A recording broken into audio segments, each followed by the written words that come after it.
Olá, amigos, bem-vindos a uma edição especial do programa semanal, do programa mensal, do programa bimestral. O que acontece?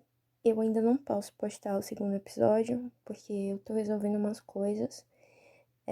A Cartoon Network tá me processando por causa do uso da imagem da Lindinha. Não, brincadeira, eu tenho umas coisas pra resolver. E eu não posso postar ainda, mas como o programa semanal é um serviço essencial e não pode parar, eu decidi fazer uma edição especial para poder a gente conversar. E eu decidi, como sempre, eu tô falando de madrugada, são 3 da manhã. E eu tô fazendo isso, e às vezes eu acho que eu sou meio ASMR quando eu tô falando, porque eu vim pro interior por causa da pandemia. Eu vim passar a quarentena no interior e eu tô na casa do meu pai. E, enfim, fico muito agoniada com a ideia de incomodar as pessoas. Não quero incomodar as pessoas pra meu pai acordar e me ver falando sozinha com o meu telefone celular. Então, talvez seja essa a razão.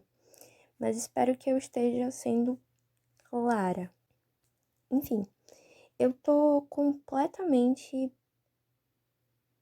Sabe quando você tá num dia que seus neurônios eles estão dizendo entre si: segura, Berenice, nós vamos bater? Sabe quando o seu cérebro ele tá tocando em looping aquele cover de Lonely por Alvin e os Esquilos?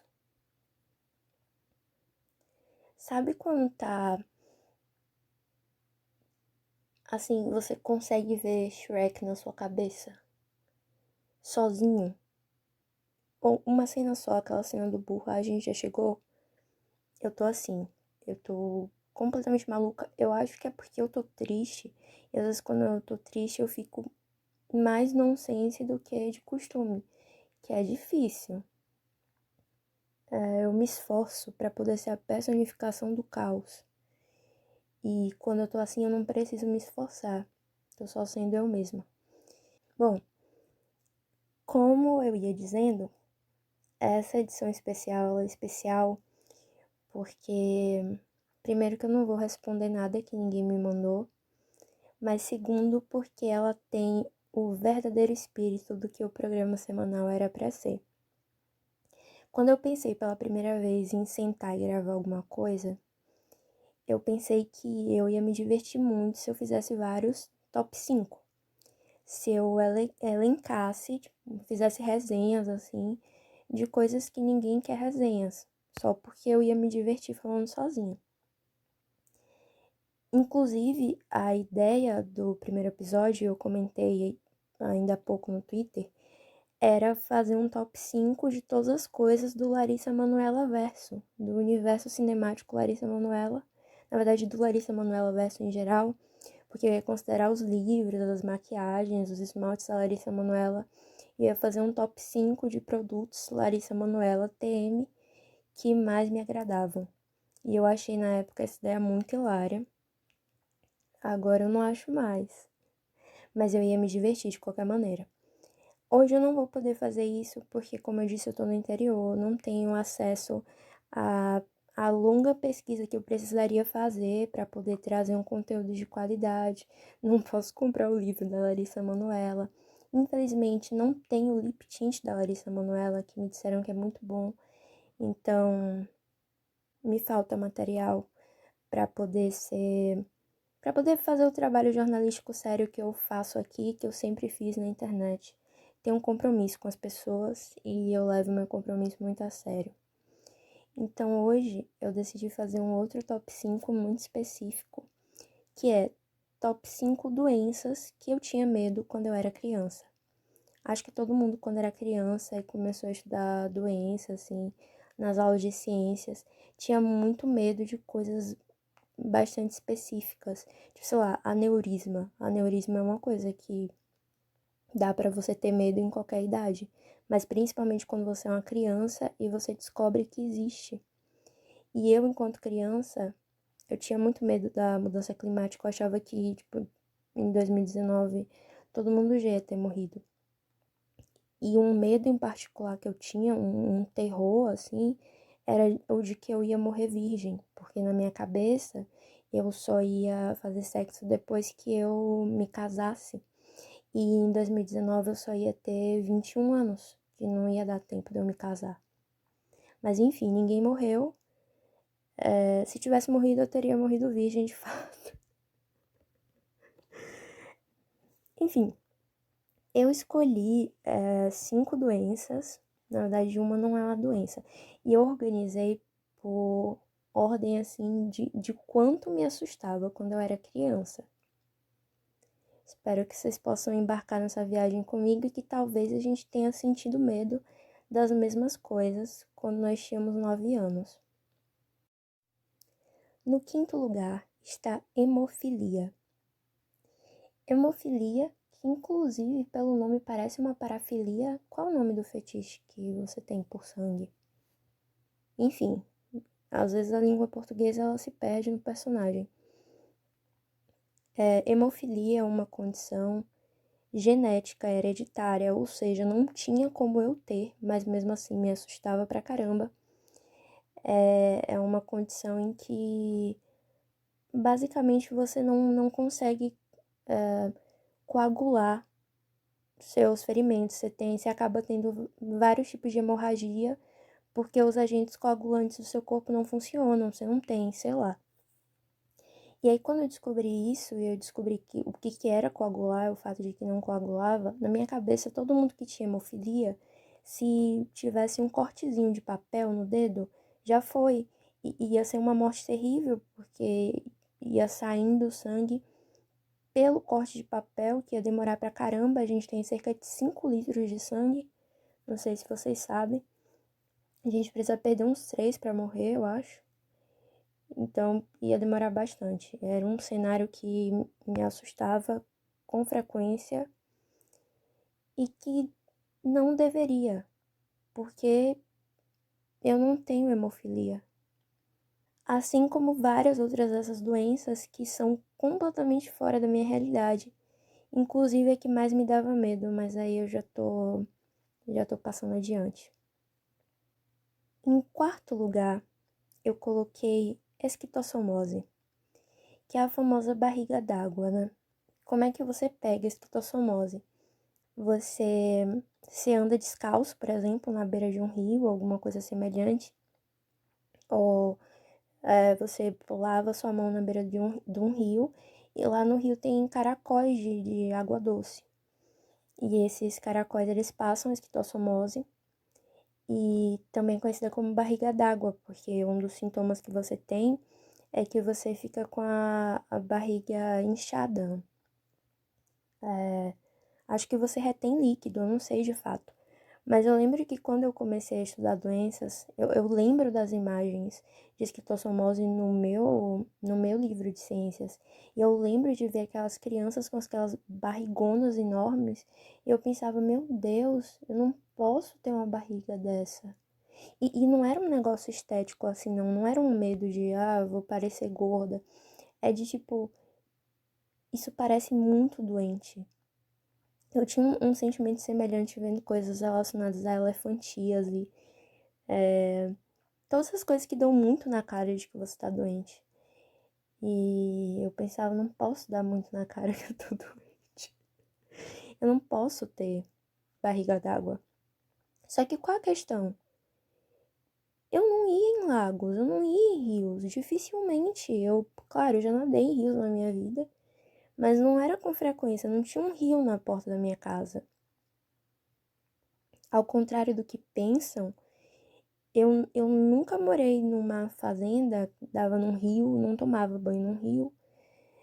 Aqui no meu interior, inclusive, meu interior tem a segunda melhor água do mundo. Podem pesquisar. E eu tenho certeza que aqui não tem caracol que passa doença. Toda água aqui é sagrada. Mas enfim, não ia em rios com frequência, não tinha porque eu me assustar, não era uma coisa da minha realidade, mas eu tinha muito medo. Assim como eu também tinha muito medo de elefantíase, que eu nem sei de fato como é que passa.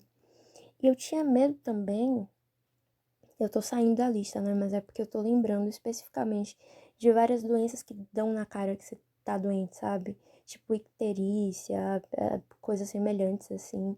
E depois que eu fiquei mais velha e descobri a sífilis, eu descobri que dava pra ver e eu vi como é que ficava a sífilis.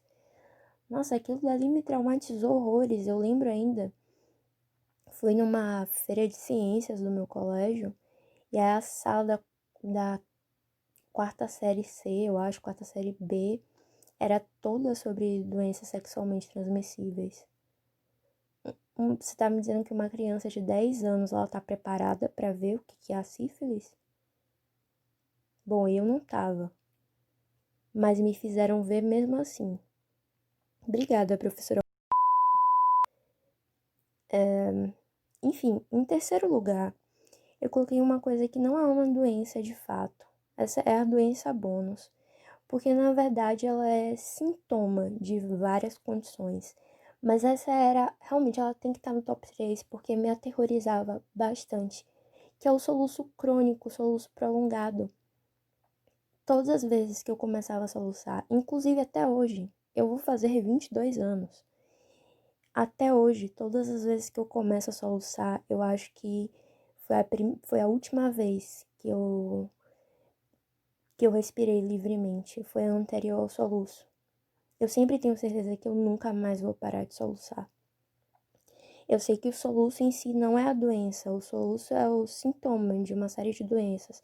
Quando você tem um soluço crônico, significa que tem algum problema com o seu diafragma, porque o que faz a gente ter soluço é, acho que é tipo um espasmo do diafragma, alguma coisa assim, como se ele tivesse dado um probleminha na função que ele tem, não sei, não sou especialista de soluço, eu fiz letras. Mas é algo mais ou menos assim. E aí, quando você tem um soluço crônico, tá informando que tem alguma coisa de errado. Então, o soluço em si não é a doença, é o sintoma da doença. Mas é facilmente um dos cenários que mais me assustava enquanto criança. Porque ficasse. Nossa, soluço é muito ruim, né? Abre aspas, soluço é muito ruim, fecha aspas, Júlia 2020. Você tá escutando isso. Você que tá me ouvindo agora, você tá perdendo tempo da sua vida, mais de 10 minutos pelo que tá contabilizando aqui, pra me ouvir falar. Soluço é ruim. Você provavelmente sabe disso. Eu imagino que você já tenha tido a experiência do soluço na sua vida. Você sabe que é ruim. Então, imagine como deve ser ruim ter isso por vários anos. E eu via com frequência matérias, documentários. Eu não sei se era porque eu tinha muito medo e parecia que tinha mais, ou se realmente a TV discutia mais essa questão. E hoje em dia ninguém fala do problema sério que é soluço crônico. Mas eu via sempre casos de pessoas, faz 20 anos que Márcio tá soluçando. Faz 24 anos que Dona Maria começou a soluçar. E eu pensava, meu Deus, eu ia ter que me matar. Esse era o problema, assim. Todas as doenças a partir de agora são doenças que você se sente muito impotente, assim, doenças que são crônicas e que eu pensava, não tem outra solução, eu vou ter que me suicidar. Não vou conseguir viver com soluço por 20 anos. Enfim, mas eu também pensei que eu não ia conseguir viver com depressão por 15 anos. E aqui estou eu, né? Isso é uma piada. Risos. Segundo lugar, outra doença que é completamente fora da minha realidade, que é a doença de Chagas. Por que doença de Chagas é totalmente fora da minha realidade? Porque o barbeiro, ele geralmente tá em lugares que tem... eu esqueci o nome, tipo aquelas casas de terra batida, ou, enfim, açaí, planta de açaí e tal. Todas coisas que nunca me rodearam. Eu sempre morei em casas com tijolos. Nossa, isso pareceu muito que foi eu me exibindo, né? Que flex interessante. Eu sempre morei em casas feitas de tijolos. Mas enfim, eu nunca vi um barbeiro na minha vida, eu suponho. Nunca imaginei, não, enquanto criança eu imaginava muito, mas hoje em dia eu considero que é completamente fora da minha realidade. Só que o que me assustava na doença de Chagas?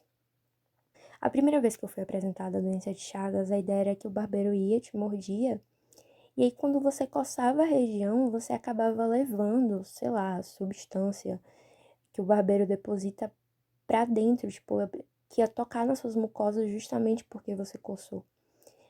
Essa era uma ideia que me assombrava, porque eu pensava, meu Deus, eu não tenho liberdade para me coçar mais. Bolsonaro estava certo, é muito fácil implantar uma ditadura no Brasil. Um inseto está me dizendo que eu não posso mais me coçar e eu acato. Eu acato, não tem mais o que fazer. Ou eu acato, ou ele vai inchar meu coração e eu vou morrer com o coração 2 vezes o tamanho que deveria ser. E não vou falar o quê? Tá na hora de armar a população com raquete elétrica. Toda doença que parecesse incurável para mim era uma coisa que assustava muito. Isso faz sentido, né? Eu acho que todo mundo tem. Eu tinha muito medo de AIDS quando eu era uma criança e eu não fazia sexo como é de se esperar de crianças. Mas eu sempre ficava paranoica, que eu pensava assim, ok, eu não faço sexo, mas minha mãe faz sexo. E a gente usa o mesmo alicate. E aí eu vou pagar pelo pecado da minha mãe, o pecado original. Eu não comia a maçã do pecado, mas minha mãe estava mastigando e colocando na minha boca, tal qual a mamãe pássaro faz com o filhotinho. Nossa, tá na hora. Tá na hora do governo fazer um programa Minha Lobotomia Minha Vida. Eu vou ser a primeira pessoa na, na porta do Palácio da Alvorada para poder pedir, pelo amor de Deus, libera a lobotomia voluntária. Não tô aguentando mais. Bom, esse era meu medo, doença de Chagas. E agora a primeiro lugar, top 1, fácil, fácil, fácil. E é muito engraçado como também era uma coisa completamente fora da minha realidade, que na verdade é um duo. Um não funciona sem o outro. Emocionante.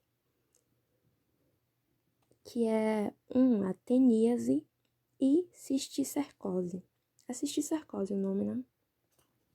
Não sei, não me preparei, não fiz pesquisa. É assim que eu dou aula também. Basicamente, a teníase, para quem não sabe, é quando você pega a doença da tênia, né? Só que é quando a tênia tá no estágio adulto. E aí é tênia ou solitária, é basicamente uma verme. E ela fica lá, ela parece tipo um cadarço de tênis. Ela é imensa, imensa, imensa mesmo. E muito feia. E uma coisa que eu ouvi quando eu era criança era que quando as pessoas tinham tênia, elas tinham solitária, uma das maneiras de se livrar da tênia era colocar um copo de leite na frente da boca da pessoa, a pessoa ficar com a boca aberta e esperando a tênia sair. E a tênia é enorme, ela tem tipo metros.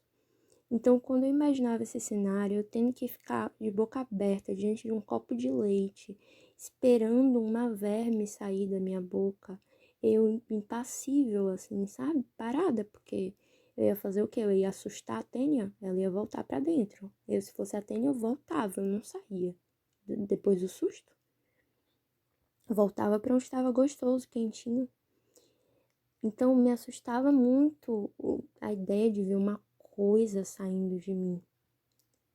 O que nunca me ocorreu é, bom, talvez isso seja de fato verdade, mas se eu pegasse uma verme, muito provavelmente meus pais iam me dar um vermífugo. É vermífugo que dá que chama? Mas enfim, meus pais iam me dar alguma coisa pra matar a verme ia sair no meu cocô. Não é uma coisa que me assusta particularmente. Eu cago muita coisa, em suma, tudo que eu como. Nem sempre eu olho pro meu cocô, que não é um hábito saudável. Olhem pro seu cocô, porque ele indica muita coisa. Mas enfim, nem sempre eu tô com um momento pra namorar meu cocô, então eu dou descarga, não vejo, eu não ia passar pelo trauma da tênia. Tem outras coisas que me traumatizam mais no cocô. Quando você come muito tomate e sai um pedaço, você pensa que saiu sangue. Aquilo dali me traumatizaria muito mais do que um pedaço de tênia. Não, sabe? Só que tem a outra versão de quando você pega a... São as larvas da tênia. E aí você tem cisticercose, que é muito mais nojento, muito mais terrível, e eles podem ir pra sua cabeça e ficar lá corroendo seu cérebro, vários vermes. Eu já sou desse jeito sem precisar da ajuda da neurocisticercose, então ia ser um impedimento muito grande na minha vida. Só que qual é a questão? Como é que você consegue uma teníase ou uma cisticercose? Tutorial, galera. Bom, meninas, o primeiro passo é você comer carne de porco. Carne de porco mal passada ou carne de porco crua, se você for hardcore, sabe? O que acontece? Eu cresci, né, numa igreja adventista do sétimo dia. Na adventista do sétimo dia a gente não come porco. É considerado um bicho sujo, enfim. Eu nunca comi porco crescendo. Nunca. Eu não sabia o gosto da carne de porco até que eu virei adulta. E uma vez eu falei, vou comer carne de porco pra ver como é. Porque eu tinha lido na Super Interessante que a carne de porco era a carne que mais parecia que tinha gosto de ser humano. Foi um canibal que disse. Enfim, eu queria ver, mas eu achei que tinha gosto de um frango, só que sem graça. Eu não gostei da carne de porco. E eu não peguei doença nenhuma. Ou se eu peguei, eu e a Tênia, a gente tá convivendo tranquilo. Ou então se foi neurocisticercose. Ninguém notou um verme a mais, um verme a menos correndo no meu cérebro. Continuo tão doente mental quanto antes. Então, não era uma coisa que poderia me afetar. Enfim, esse foi o top 5 e várias outras adições das doenças que mais me assustavam quando eu era criança. Por favor, deixem nos comentários a doença que mais te assustava quando você era criança ou simplesmente a sua doença preferida, que você fala, putz, essa doença é massa. Jesus estava inspirado quando inventou essa maneira de torturar os seres humanos, tirando todas as outras. Esse programa foi bastante curto, porque por várias razões. Primeiro, porque eu não estou respondendo várias pessoas. Segundo, porque todas as outras considerações que eu tinha para fazer, eu fiz no segundo programa, que tá gravado há muito tempo. Mas eu tô preparando umas coisas. Por que eu não digo quais coisas são? Porque eu tenho pra mim que todos vão dar errado. E aí eu vou passar vergonha na internet. Mais do que eu já passo. Então, eu recebi muito feedback legal. Quando eu gravei o primeiro programa. E eu falei sobre todos eles e conversei sobre as coisas que eu pretendo melhorar no segundo episódio do programa mensal, do programa semestral, que vai sair já já, eu suponho, assim espero. Não tô enrolando ninguém, eu realmente queria que já tivesse saído. Eu gravei ele há, sei lá, um mês atrás, talvez eu ouça e deteste, é uma possibilidade muito grande, mas eu vou publicar assim mesmo. E ele tem sei lá, ele tem meia hora pra poder vocês matarem bastante a saudade de mim. Boa noite, amigos. Até a próxima. Ou bom dia, boa tarde. Não sei como é que você tá. Tchau.